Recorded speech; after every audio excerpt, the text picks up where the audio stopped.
အဲ့တော့ကျွန်တော်တို့သိရသလောက်ဒီ Japan Link Partner ကလည်းကျွန်တော်တို့ဒီ language နဲ့ပတ်သက်လို့ကောင်းကောင်းဒါ training ကျွန်တော်တို့လုပ်ပေးနေတာရှိတယ်ပေါ့နော်တခြားဒီဟို vocational ပုံစံမျိုးကျွန်တော် train ပေးနေတာလည်းရှိတော့ဆရာတို့ဒီ Japan Link Partner ကလုပ်ပေးနေတဲ့ဟာတွေရှင်းပြပြအောင်ဆရာဟုတ်ကဲ့အခုဟိုပါပေါ့နော်လက်ရှိလုပ်နေတာကကျွန်တော်တို့ဒီဟို Japan ဘာသာသင်တန်းပေါ့နော် M5 M4 M3 N2 ပေါ့နော် N2 level ဒီ level လိုက်ကိုကျွန်တော်တို့သင်ကြားပေးနေပြီးတော့ကျွန်တော်တို့ဒီမှာရှိသင်ကြားတဲ့ level တွေကအနည်းဆုံး N2 အောင်သင်ကြားရဲ့ rate ကို3နှစ်နဲ့အထက်ရှိပြီးသားဆရာမတွေအပြင် UFL ကဟိုဆရာမဟောင်းတွေကပါဝင်ပြီးသင်ကြားပေးနေတဲ့သင်တန်းကြောင့်ဖြစ်တယ်ပေါ့နော်ဒါကဂျပန်ဘာသာနောက်တစ်ခုကကြတော့ကျွန်တော်တို့ကခုနပြောတဲ့အတမွေးဝမ်းကြောင်းသင်တန်းကြောင့်ဟုတ်ကဲ့ဆရာဒါကအခုလက်ရှိလုပ်နေတာကျွန်တော်ပြောတာပေါ့နော်လက်ရှိလုပ်နေတာဒီတက်ကြီးရောဆောက်ရှောက်ရေးသင်တန်းကြောင့်ဆိုလို့ရှိရင်ကျွန်တော်တို့ကဒီတက်ကြီးရောဆောက်ရှောက်ရေးကို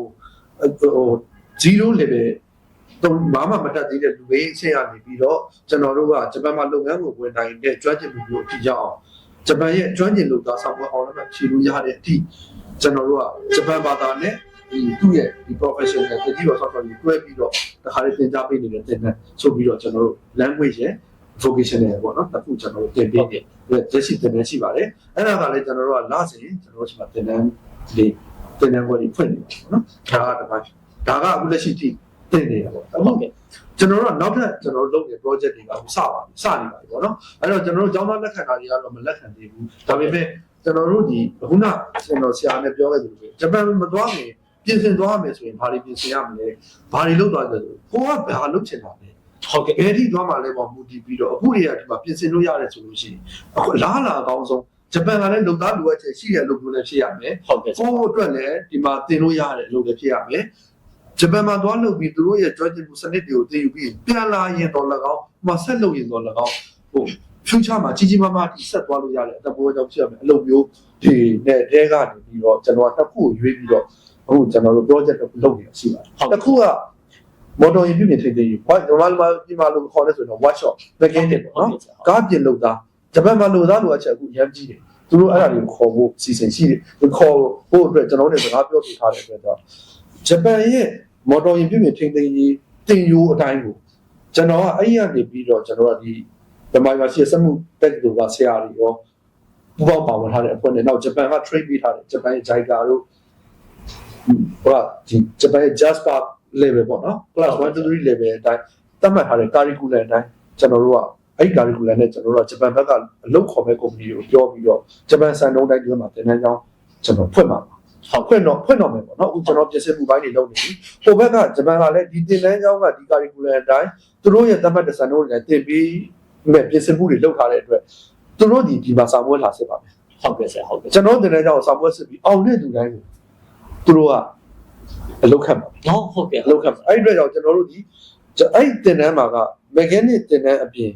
ဂျပန်စာဟိုပါတခါလေ0 level ရနေပြီးတော့ကျွန်တော်တို့က M4 level အောင်တဲ့အထိတခါလေတွဲသင်ပါမယ်ဟုတ်တော့ mechanic နဲ့ပတ်သက်တဲ့အခေါ်အဝေါ်တွေပေါ့နော်အခေါ်အဝေါ်တွေမော်တော်ယာဉ်ပြုတဲ့ဒီ green တို့ gua တို့ outdoor စကားတို့ဒီမှာထားတဲ့မျိုးစုံပေါ့ဒီအခေါ်အဝေါ်တွေကစလုပ်ငန်းဝင်တွေမှာသုံးတဲ့ mechanic အသုံးတွေကိုလည်းကျွန်တော်တို့ကအဲ့တခါလေ training ပေးပါနောက်တစ်ခုကကြတော့ဂျပန်မှာလည်းလိုအပ်နေတယ်ကျွန်တော်တို့ဒီကကလေးတွေဝါသနာပါတဲ့သူတွေဆိုရင်ဟိုသူတို့ future plan အတွက်ပါလုပ်ရတယ်တက်ကြီးကိုစောင့်ရှောက်ရေးဟုတ်ကဲ့ဆရာအဲ့တက်ကြီးကိုစောင့်ရှောက်ရေးဆိုတာဒါကတော့မိန်းကလေးတွေပေါ့နော်ဟုတ်ဆရာတက်ကြီးကိုစောင့်ရှောက်ရေးသင်တန်းကျောင်းကိုလည်းကျွန်တော်တို့ကဒီမှာဂျပန်ရဲ့ခုနလိုပဲဂျပန်ကသတ်မှတ်ထားဂျပန်မှာရှိတဲ့တက်ကြီးကိုစောင့်ရှောက်ရေးစင်တာတွေမှာမနေ့မိုးလေးတက်ကြီးတွေကိုအေးရထားရညအေးရဝင်တဲ့အထိ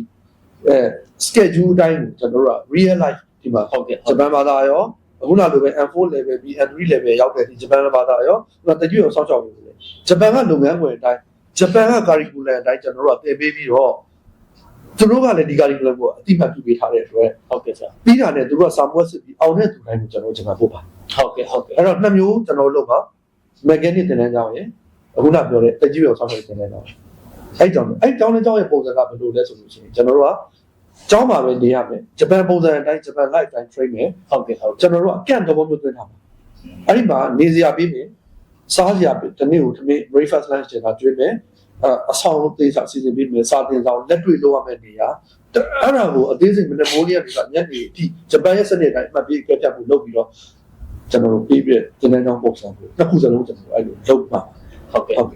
ဟောအဲ့တော့ကျွန်တော်တို့ဂျပန်သွားဖို့ဆိုရင်အခြေခံဟ ဘာသာစကားသင်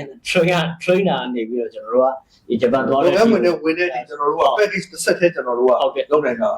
ကျွန်တော်တို့အဲ one stop မှာဆိုလို့ရှိရင်ဆရာတို့ခုနဘာသာစကားသင်ကြားတာရှိတယ်နောက်ဒီဘက်က vocational training ရှိတယ်နောက်တစ်ခုကဒီ one stop တော့တခါတည်းလုပ်ပေးတဲ့ကျွန်တော်တို့ဒီ mentor ဒီ employment agency ရှိတယ်ပေါ့အဲ့မှာလည်းဆရာတောင်းယူထားတော့အဲ့ကြောင့်လေးလည်းဆရာနည်းနည်းလေး ဟုတ်ကဲ့ကျွန်တော်တို့ဒါကျွန်တော်တို့ mentor overseas employment agency ဖြစ်တဲ့အတွက်ကြောင့်ဂျပန်ဘက်ကကျွန်တော်တို့ကဒီအလုပ်ရှင်တွေပေါ့လုပ်ခန့်လို့လည်းလုပ်ရှင်တွေနဲ့ကျွန်တော်တို့ကချိတ်ဆက်ပြီးတော့အခုနကသူတို့တတ်မှတ်တဲ့စံနှုန်းတွေကိုကျွန်တော်ကရယူတယ်မင်းတို့စံနှုန်းတိုင်းကတော့လုပ်မယ်အဲ့ဒီစံနှုန်းတိုင်းမင်းတို့ပြည့်ပြီးတဲ့လူကိုမင်းတို့စစ်စစ်ပြီးလို့ရှိရင်အဲ့ဒီလူတိုင်းကိုမင်းတို့ခန့်ပေးမယ်ဆိုတော့MOU တွေကျွန်တော်ထိုးထားတယ်ဟုတ်ကဲ့ MOU ထိုးထားတဲ့အတွက်ကြောင့်ကျွန်တော်ဒီကပြီးတာနဲ့သူတို့စာပွဲစစ်လို့အောင်တဲ့လူတိုင်းကဂျပန်ကိုတောင်းဝဲဖွင့်ရေးအကုန်ရတယ်အဲ့ဒီအတွက်ကျွန်တော်တို့ကဘာလဲဆိုကျွန်တော်တို့ဒီမြန်မာနိုင်ငံသားတွေအတွက်ဟိုမှာလောက်ခလာစာကလည်းကောင်းကောင်းရရမယ်သူ level တန်းအလိုက်ဟိုကောင်းတဲ့ထဲမှာအဆင့်တန်းရရမယ်ဟိုမတက်မရလာတာဖြတ်တော့တာနှိမ်ချတာလို့မဖြစ်အောင်ကျွန်တော်တို့ကကာဝယ်ဆောက်ရှောက်ပေးနိုင်တယ်ဟိုမှာလုပ်ငန်းခွင်မှာအန်ဒီမရှိအောင်ကျွန်တော်တို့ကဒီကနေလည်းဆောက်ရှောက်ပေးနိုင်တယ်လို့ဟိုဘက်မှာလည်းကျွန်တော်တို့ကရေရှည်မိတ်ဖက်ကျွန်တော်တို့ကနောက်ထပ်လည်းဒီဘက်ကလူသားတွေထပ်ဖို့သူကလိုချင်တာဖြစ်တဲ့အတွက်ဟိုဘက်ကရှိပြီးသားလူသားတွေရဲ့လုံခြုံမှုအခွင့်အရေးခံစားမှုတွေကိုမလျော့အောင်ကျွန်တော်ကဆက်ထိန်းသိမ်းပေးနိုင်တဲ့အားတွေဒီကျွန်တော်တို့မင်းတို့ကဒီဘက်လုပ်နေဆောက်ပေးပြီးချက်လုပ်ပေးနိုင်တယ်ဟုတ်ကဲ့